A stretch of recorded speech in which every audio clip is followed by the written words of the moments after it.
দিনদারি আছে, এরপরে যদি সুন্দরী হয় আলহামদুলিল্লাহ, সম্পদওয়ালা হয় আলহামদুলিল্লাহ, ক্ষমতাওয়ালা হয় আলহামদুলিল্লাহ, বংশমর্যাদা যদি ভালো হয় সুম্মা আলহামদুলিল্লাহ।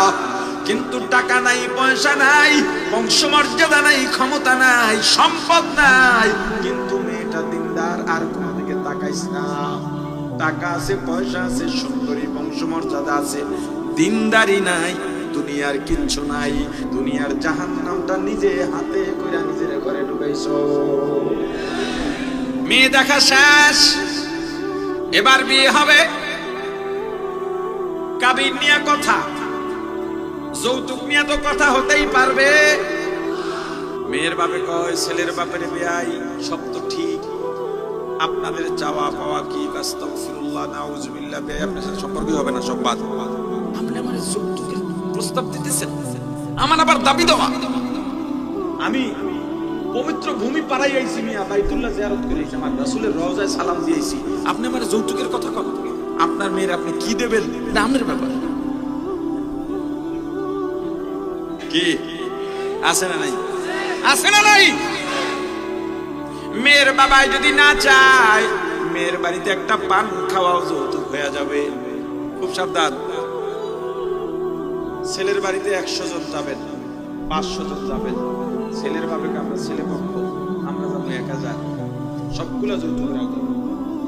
মেয়ের বাবা যদি বলে আমি অল্প কিছু মেহমানদারি করবো সুন্নতের আশায়, আমার তো ঠিক আছে 5 জনকে আমি খাওয়াবো, 1 জন বেশি যাইতে পারবেন না।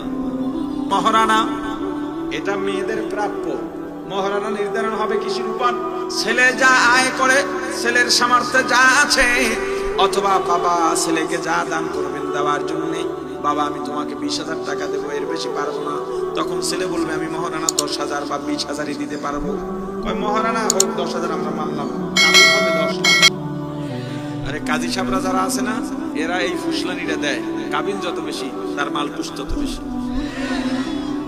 রাষ্ট্রীয় দৃষ্টিকোণ থেকে কাবিন নামা হবে, ঠিক আছে, কিন্তু মহারানা যে লেখা হবে, কাবিন নামা যে লেখা হবে, সামর্থ্যের বাইরে কেন?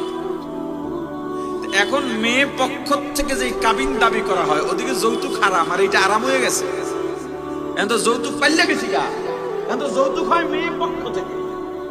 আরে কথা কয় না। গরিব মানুষ যে পারে না 2 টাকা দিতে, এর কাছে 2 লাখ টাকা দাবি করে বসে রয়েছে। এত টাকা নিয়ত আগেই খারাপ, নিয়ত আগেই খারাপ।